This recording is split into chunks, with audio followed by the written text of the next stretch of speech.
Hi everyone, Chris Reimer, the host of Happywork TV. Welcome to episode 20. We've got a few changes to the Happywork TV studios set, i.e. my living room / dining room.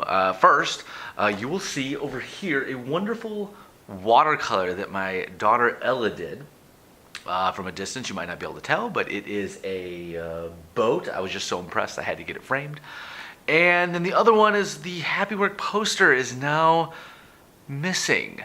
I thought that was a great backdrop for our episodes, and then we hosted Thanksgiving, and I thought, why bring people into our home and invite them to ridicule me for having a gigantic ass poster of my book up on the wall? So we took it down and I hung something more traditional up. Maybe I'll put it back up to tape some future episodes, but right now we're looking a little more traditional. Ooh, and there's a tiny little tree too, which is nice. And one final thing actually added up there on top of that stack of books is Seth Godin's new book, What to Do When It's Your Turn. I'm about a quarter of a way into it, and it's really cool. I could recommend it to you.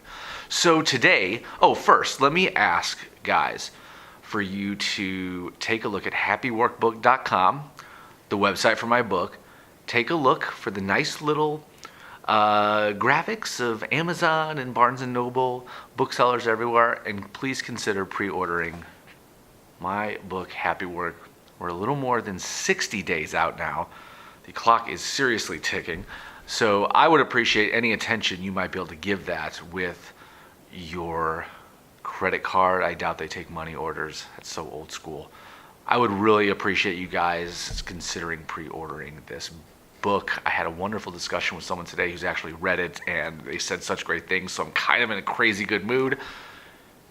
A perfect time to talk about the next commitment and the list of commitments that are in this book, the list of commitments being called the Happy... You're probably not going to be able to see that so good, but it's called the Happywork Agreement, a work code of conduct that this horrible, horrible company in my book called Venora Inc. really needed in order to right the ship.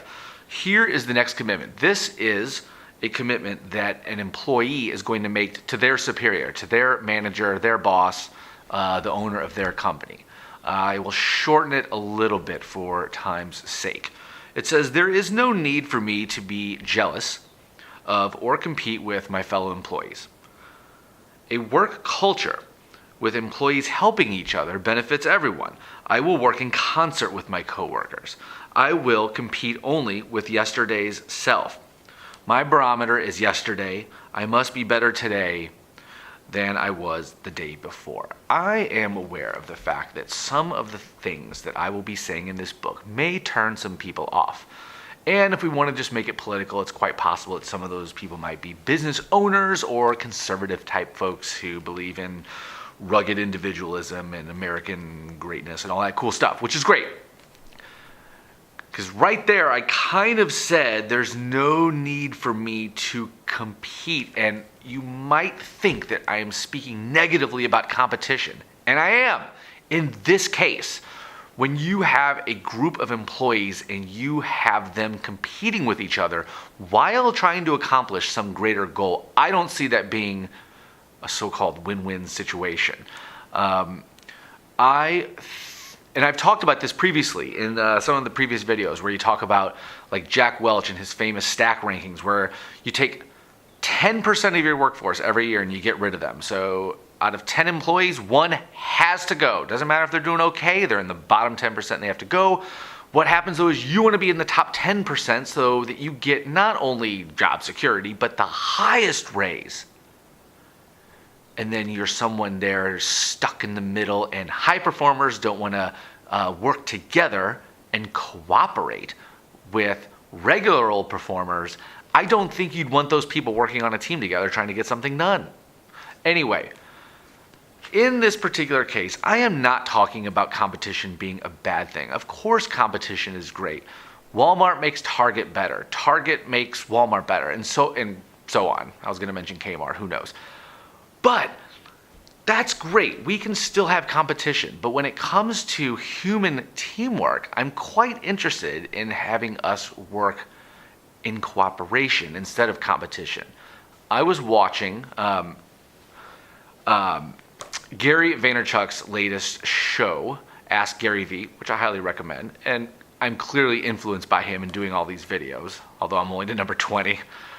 He just hit number 50 with his new show. Someone asked him a question recently about, as he's recording the videos, he's in a room with a glass wall and there's a bunch of VaynerMedia employees behind him. And they are all sitting, they're getting up and they're moving around. And the guy made the observation that it didn't look like there were enough chairs for the number of people who needed to sit down. And he actually asked Gary if he thought, was that a tactic that Gary did? Sort of an internal competition type thing where you'd have to actually compete for a place to sit down. And Gary's like, you know what? No, I hadn't even thought of that, but I wish that I had. Gary is a highly competitive individual, one of my heroes, one of the people I've been inspired by. I'm not nearly as competitive as him. In times of need, I wish I was. I'm just not. It's just not how I'm wired. But when I heard him say that he was interested in the idea of restricting the number of chairs as if that might be a good way to send a message to employees, to motivate his employees, I had to think to myself, my friend, you and I are just going to have to disagree on this. I mean, give your employees enough places to sit down. This is not the kind of competition you need to be working on. That's musical chairs. That's a stupid game that I hated as a kid. Okay? Yeah, you can give your employees enough places to sit down. So that's the sort of thing where I feel like employers sometimes, they wish to create sort of almost like a cockfighting situation where we're just like scratching each other's eyes out. And of course the stronger one is going to come out on top. And wouldn't you want to retain your stronger employees? Yeah, you would, but you don't have to have them scratch the eyes out of the weaker ones in order to do so.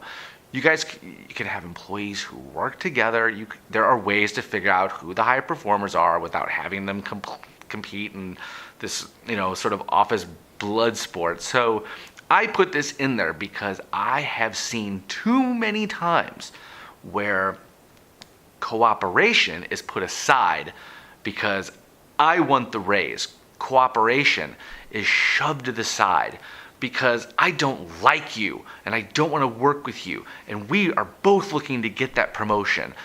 It is of course going to be the case, almost no matter what, that you will have companies with hungry employees who want to do great, and that two of them will be competing for a promotion. That's great. But you have to foster, in my opinion, a work situation where those people can find ways to work together instead of secretly working against each other. This has been Happywork TV episode 20. I really appreciate you guys watching. I love you so much, and I will see you next time. Thanks.